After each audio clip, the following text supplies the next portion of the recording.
हम्म ये देखो, ये पटेल मामू है। ये पूरा खाने वाला चैलेंज करने वाले हैं आज।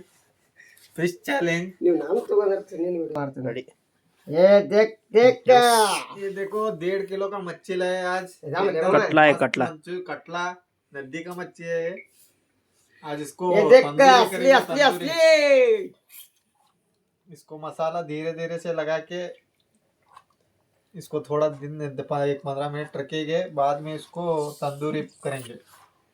इसको अच्छे से मसाला लगा लेना है। ತಿಂದಿದ್ರ ಬಾ ತಂಗಿ ಹಿಡ್ತೀನಿ ನಿನ್ಗೆ ಬೆಂಡೆ ಬೆಂಡೆ